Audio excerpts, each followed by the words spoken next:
কোন একটা বিভ্রান্তি যাতে সমাজে তৈরি না হয়, ভুল বোঝাবুঝি যাতে তৈরি না হয়, এই জন্য আপনারা সংস্কারের সময়সীমা জানান, আর কতদিনের ভিতরে ভোট করতে পারবেন সেটাও আপনারা তাড়াতাড়ি জানান। পাশাপাশি আপনাদের মনে রাখতে হবে, আপনাদের টিকে থাকার ভিত্তি হচ্ছে জনগণ, জনগণের সমর্থন। এখন পর্যন্ত বাজার নিয়ন্ত্রণ করতে পারলেন না, কারে ভয় পান আপনারা? নতুন কোন ফেসিবাদ থেকে আপনারা ভয় পাচ্ছেন? আমার দেশের সেনাবাহিনী তো অনেক সক্ষম, একটা ক্যাপাবল বাহিনী, তাদেরকে আরো পর্যাপ্ত ক্ষমতা দেন। চাঁদাবাজদেরকে, সিন্ডিকেটের সদস্যদেরকে ধরে নিয়ে জাতির সামনে ওদের নাম তালিকা সহ প্রকাশ করে দেন, প্রকাশ্যে দিবালোকে বিচার করেন। কোন চাঁদাবাজি, টেন্ডারবাজি, দখলবাজি বাংলাদেশে যদি কেউ প্রশ্রয় দেন, তিনিও ফেসিবাদকেই মূলত সহযোগিতা করবেন। এজন্য আমরা সাধারণ মানুষ জিনিসপত্রের দাম আমরা অত্যন্ত ন্যায্য মূল্য দেখতে চাই।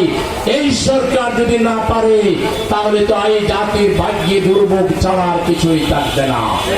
এজন্য আমরা বলবো, এই সরকারকে আরো কঠোর হইতে হবে, আরো গতিশীল হইতে হবে, আরো তৎপর হইতে হবে, এবং জনগণের যাতে না বিশ্বাস না উঠে, জনগণ যেন আস্থা হারায় না ফেলে, জনগণের মধ্যে যাতে ঐক্য বিরাজ করে, সেজন্য এই সরকারকে আরো কার্যকরী পদক্ষেপ নেওয়ার জন্য আমি আহ্বান জানাচ্ছি।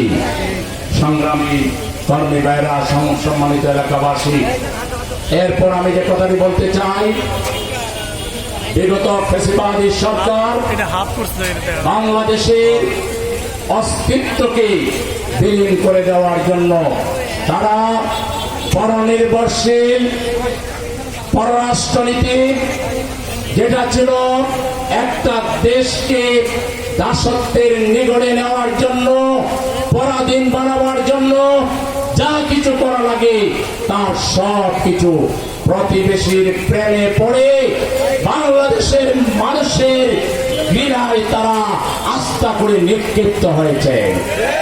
সেলামের না লাশ ঝুলে থেকেছিল, প্রতিবাদ জানাতে পারেনি।